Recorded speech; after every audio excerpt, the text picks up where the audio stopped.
Você já ouviu alguém chamar seu nome, quando sabia que estava completamente sozinho? Era sempre depois da meia-noite. Primeiro, um som quase imperceptível, como o sussurro do vento atravessando frestas invisíveis. Depois, vinha o chamado. Um sussurro escuro, íntimo, gelado, impossível de ignorar. Mariana. Era assim que começava. Sempre assim. E não importava quantas vezes tentassem trancar portas, desligar luzes ou se esconder debaixo das cobertas, a voz voltava. A cada noite, mais próxima. Mais confiante. Mais viva. A família Duarte não era supersticiosa. Céticos, urbanos, acostumados com a correria da cidade grande, eles decidiram mudar-se para o interior em busca de paz.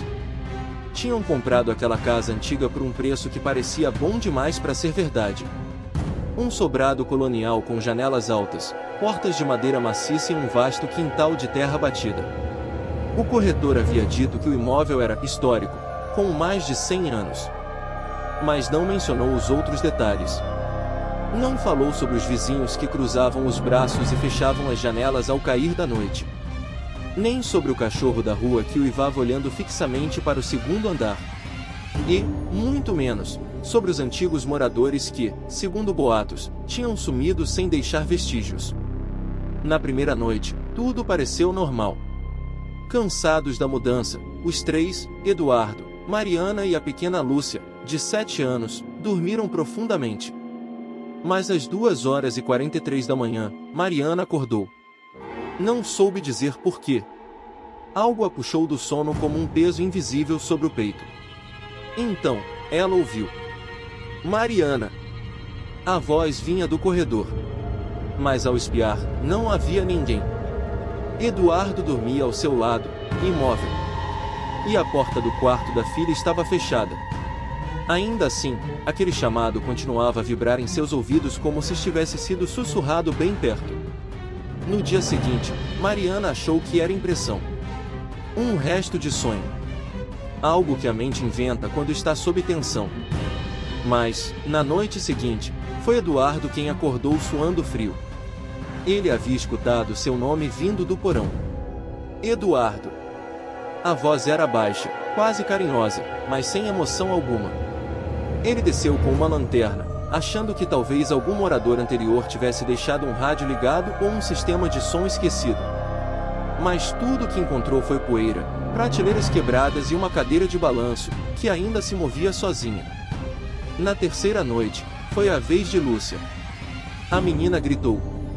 Um grito que cortou o silêncio da madrugada como um rasgo no véu da realidade. Os pais correram, encontrando a filha sentada no chão do quarto, tremendo, olhos fixos no vazio. Ela apontava para o canto escuro ao lado do armário. A mulher me chamou, disse. Ela estava ali. O quarto estava vazio. Mas havia algo no ar. Um cheiro forte de terra molhada e mofo. Mariana sentiu um arrepio correr pelas costas. Como se alguém tivesse acabado de passar por ela. E por um instante, apenas um breve instante, ela sentiu uma respiração no seu pescoço. Depois disso, vieram as noites sem sono.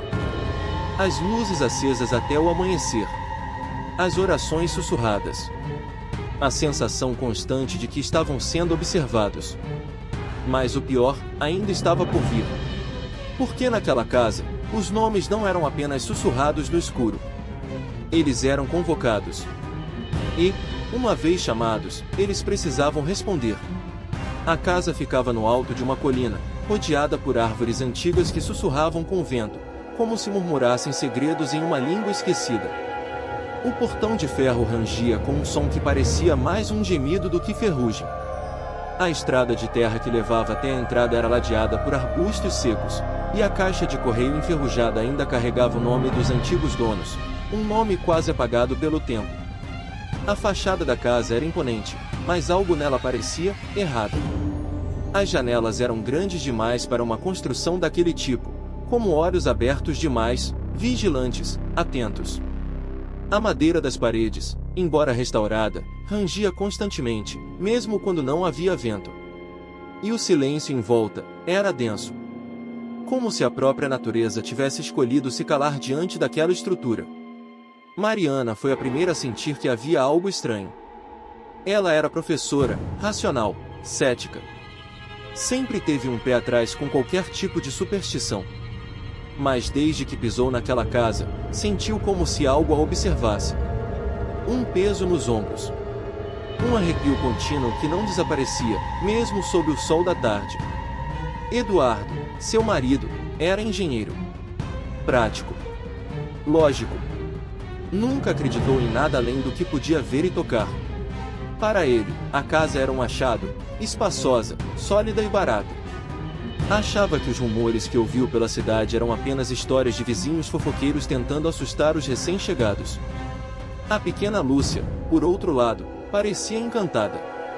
Corria pelos corredores, dançava pelos cômodos, conversava com paredes vazias.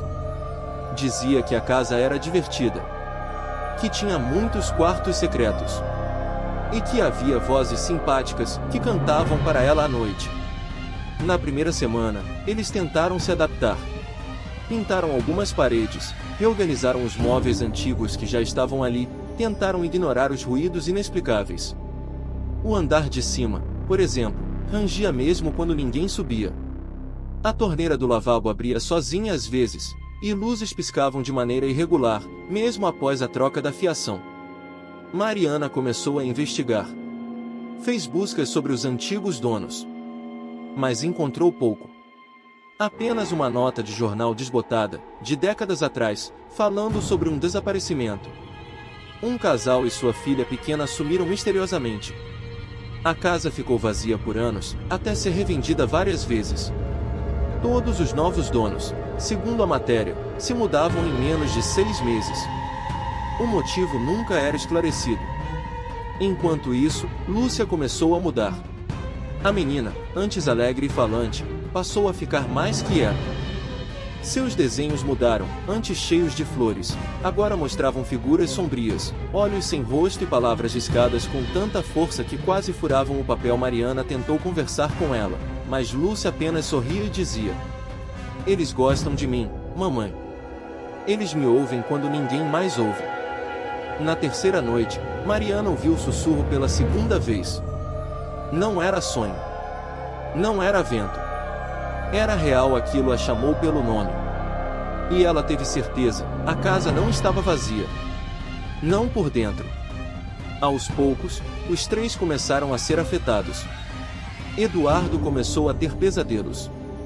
Acordava gritando, com o rosto coberto de suor. Disse que sonhava com portas que se abriam sozinhas, com sussurros que vinham de dentro das paredes. Lúcia passou a dormir no chão do quarto, dizendo que a cama era deles agora. E Mariana começou a escutar a voz mesmo durante o dia.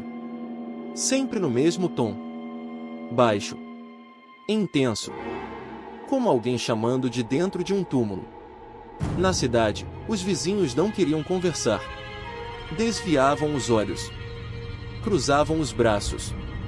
E apenas uma senhora, idosa e encurvada, sussurrou para Mariana um aviso antes de desaparecer pela rua de paralelepípedos. Se eles chamarem, não responda. Mas como ignorar quando é o nome da sua filha que ecoa no escuro? Na semana seguinte, a casa parecia ter despertado. O que antes eram apenas sussurros noturnos começaram a acontecer também durante o dia. Primeiro, discretamente. Um som de passos no andar de cima quando todos estavam na cozinha. Portas que se fechavam sozinhas. Objetos que mudavam de lugar. Mariana se pegava verificando 3, 4 vezes se havia deixado as chaves na bancada. Eduardo trancava a porta do porão, mas toda manhã ela estava aberta. Lúcia, por sua vez, estava cada vez mais envolvida com as vozes. Começou a falar sozinha por longos períodos, sempre virada para os cantos escuros da casa. Mariana, uma vez, a flagrou desenhando o que parecia ser uma planta da casa, mas com cômodos que não existiam. Cômodos escondidos. E no centro, uma figura sem rosto, com braços compridos e mãos viradas para baixo. Ela dizia que aquele era o dono da casa. Mariana tentou conversar com Eduardo sobre isso. Queria procurar ajuda, talvez um psicólogo para a filha. Mas ele se recusava. Dizia que tudo era estresse. Que estavam apenas cansados da mudança, da adaptação. Que não havia nada ali além da imaginação. Mas isso mudou na noite em que ele acordou com a porta do quarto aberta, e Lúcia parada ali, em silêncio. "Filha?" ele murmurou. A menina não respondeu. Apenas apontou para o corredor escuro e sussurrou: "Ela tá ali, pai, chamando você." Ele se levantou devagar, sem entender se ela estava dormindo ou acordada. Mas quando olhou para fora, não havia ninguém. O corredor estava vazio. O interruptor não funcionava. E, por um momento, ele achou que viu uma silhueta atravessar de um cômodo ao outro. A partir daí, os sussurros começaram a mudar. Não era mais apenas Mariana ou Eduardo ditos no escuro. Agora vinham frases completas. Sempre sussurradas, sempre quase apagadas, mas compreensíveis. Chamados que pareciam vir de dentro das paredes. "Está frio aqui. Venham até nós. Por que vocês não nos ouvem?" Mariana começou a gravar os sons com o celular. Mas nas gravações, havia apenas ruído branco. Nenhuma voz. Nenhuma prova. Isso a fez duvidar de si mesma. Pensou em ir embora. Mas sempre que cogitava isso em voz alta, a casa respondia. As lâmpadas estouravam. As portas batiam com força. As vozes se multiplicavam. Certa tarde, Lúcia desapareceu por quase meia hora. Mariana a encontrou no porão, parada de frente para uma das paredes de tijolos. Ela estava com a mão encostada no muro, imóvel, os olhos vidrados. Quando Mariana a puxou, a menina gritou, como se estivesse sendo arrancada de um transe. "Eles estavam me mostrando o caminho", disse, ofegante. "Existe uma porta ali, mas só aparece para quem escuta." Mariana, desesperada, começou a pesquisar sobre casas assombradas, vozes do além, até mesmo rituais de proteção. Foi quando descobriu que a casa deles havia sido construída sobre as ruínas de um orfanato do século XIX. Um incêndio havia destruído o lugar. 17 crianças morreram presas lá dentro. Seus corpos nunca foram encontrados. Uma das histórias dizia que, antes de morrerem, elas gritavam pelos nomes dos cuidadores. Suplicavam para serem salvas. Mãe, pai, professora. Chamados no escuro. Chamados que ecoam até hoje, esperando resposta. Naquela noite, Mariana sonhou que caminhava pelos corredores da casa, mas eles estavam diferentes. As paredes cobertas de fuligem. O chão encharcado. Crianças sussurrando atrás das portas fechadas. E no fim do corredor, a mesma figura sem rosto dos desenhos de Lúcia. Parada. Esperando. De braços abertos. Ela acordou gritando. E ali, ao seu lado, estava Lúcia. A menina sorria. "A casa gostou de você, mamãe. Eles disseram que você escuta melhor do que o papai." E no instante seguinte, todas as luzes se apagaram. Foi na noite da sexta-feira que a casa finalmente mostrou sua verdadeira face. Mariana já não dormia mais. Eduardo andava inquieto, perdido entre a negação e o medo. E Lúcia? Lúcia parecia cada vez menos ela mesma. Seus olhos estavam fundos, seu rosto pálido, os cabelos sempre molhados como se tivesse saído de um banho, embora ninguém a visse tomar um. Ela passava os dias desenhando símbolos estranhos, com círculos e olhos riscados, sempre em tinta preta. Naquela noite, Eduardo saiu do quarto no meio da madrugada. Disse que precisava de um ar, que a sensação de opressão dentro da casa estava insuportável. Mariana ficou sozinha. E foi quando ouviu. Não mais um sussurro. Não mais o chamado abafado de uma voz distante. Desta vez, foi um grito. Um grito ensurdecedor vindo do quarto de Lúcia. "Mamãe!" Mariana correu, tropeçando nos próprios pés, o coração martelando no peito. A porta estava trancada por dentro. Ela socou com força. "Lúcia! Abre! Lúcia!" Do outro lado, silêncio. Depois, um sussurro, bem do outro lado da porta, como se alguém estivesse com os lábios colados à madeira. Ela não está mais aqui. A maçaneta girou sozinha. Lentamente. A porta se abriu. O quarto estava escuro. Muito escuro. Mais do que o normal. A janela, embora aberta, não deixava entrar nenhum luar. Era como se a noite ali dentro fosse absoluta. Mariana deu um passo, tremendo. E sentiu. Sentiu o chão frio, úmido. Sentiu o cheiro de terra molhada, de madeira queimada, de carne podre. Lúcia! Ela chamou, quase sem voz. Uma pequena vela se acendeu sozinha no canto do quarto, revelando uma cena que Mariana jamais esqueceria: sua filha deitada no chão, cercada por um círculo feito de terra e ossos. No centro de sua testa, desenhado com carvão, havia um símbolo, um olho sem pupila. Lúcia abriu os olhos.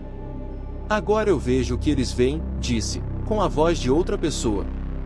Mariana tentou correr até ela, mas algo a impediu. Era como se o ar tivesse se tornado concreto. Ela caiu de joelhos, sufocando, e então, o quarto se distorceu. As paredes respiravam. O teto parecia descer, pulsante. Do chão, mãos começaram a surgir. Mãos pequenas, infantis, ossudas. Mãos que agarravam suas pernas, seus braços, seu pescoço. Crianças sussurrando em línguas que Mariana não entendia. Umas choravam. Outras riam. E no centro de tudo, a figura. O homem sem rosto. Alto. Magro. De braços desproporcionais. A pele acinzentada e esticada como couro ressecado. Ele não tinha olhos. Não tinha boca. Mas sua presença era esmagadora. E sua voz ecoou diretamente dentro da mente de Mariana. Você escutou. Agora é sua vez de chamar. Ela gritou. Um grito de dor, de desespero, de puro terror. Mas ninguém respondeu. Eduardo apareceu correndo, empurrando a porta do quarto. Ao entrar, a cena se dissipou como fumaça. O quarto estava vazio. Lúcia deitada na cama, dormindo como se nada tivesse acontecido. Mariana, caída no canto, tremia, o rosto coberto de lágrimas. O que está acontecendo aqui? Eduardo gritou. Mariana olhou para ele, e tudo o que conseguiu dizer foi: Ela não é mais nossa filha. Lúcia abriu os olhos.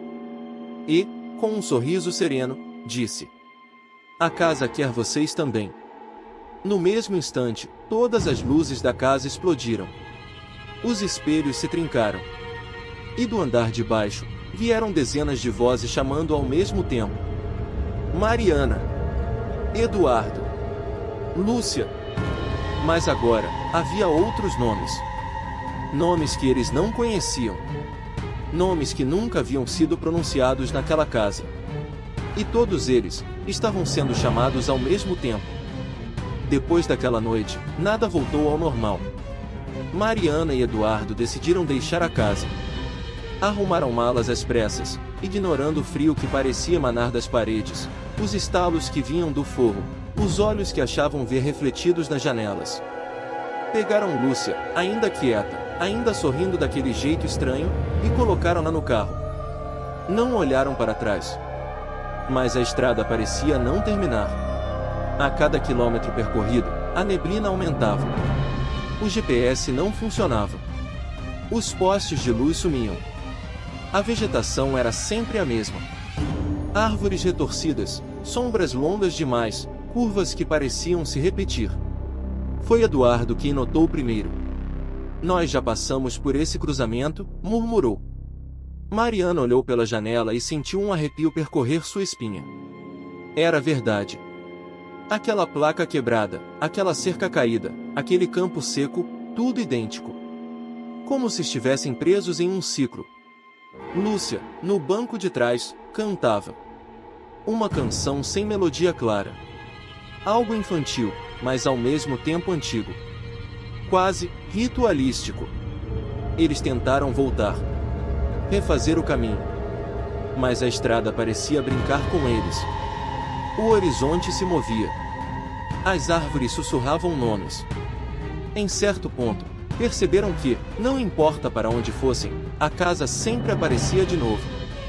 No topo da colina. Com as janelas abertas. Como se esperasse por eles. Na quarta tentativa de fuga, o carro simplesmente morreu. Eduardo tentou dar partida várias vezes, mas o motor apenas rangia. E então, Lúcia falou. Ela não deixa a gente ir embora. Não até terminar o chamado. Que chamado, Lúcia? Mariana perguntou, chorando. A menina olhou nos olhos da mãe. Pela primeira vez, sem sorrir. Eu chamei vocês. Agora, vocês têm que chamar os próximos. Mariana não entendeu de imediato. Mas então se lembrou da última frase que ouviu no quarto. Agora, é sua vez de chamar. A casa era um ciclo. Um ritual. Um jogo perverso onde cada família era atraída por outra. Os nomes, os sussurros, eram convites. E uma vez aceitos, a maldição passava adiante. Era como se a casa se alimentasse disso, do medo, do chamado, da resposta. Eduardo tentou sair do carro e correr pela mata. Mas tudo desapareceu. O mundo ao redor sumiu. Quando olhou para trás, estava novamente de frente para a casa. A porta entreaberta. O sussurro vindo lá de dentro. Eduardo. Eles entraram. Não por vontade própria, mas porque já não havia escolha. A casa os engoliu. Dias depois, o imóvel apareceu listado em um site de vendas. Fotos bonitas, preço abaixo do mercado. Um achado no interior, perfeito para famílias que buscam paz e isolamento. Enquanto isso, dentro da casa, Lúcia desenhava no chão com carvão. Mariana andava pelos corredores, repetindo nomes em voz baixa. E Eduardo olhava pela janela, observando quem seria o próximo a passar pela estrada. Porque agora, eles eram parte da casa. E quando a noite cai, todos os que passam por perto podem ouvir. Ana. João. Você. O chamado nunca para. Ele apenas muda de voz. Se um dia você estiver viajando pelo interior e avistar uma casa antiga no alto de uma colina, com janelas altas e uma cerca enferrujada ao redor, não pare. Não importa o quão bonita ela pareça nas fotos. Nem o quanto o preço pareça irresistível. Porque nem tudo que está à venda foi realmente deixado para trás. Alguns lugares apenas aguardam. Aguardam por novos nomes. Aguardam para serem lembrados.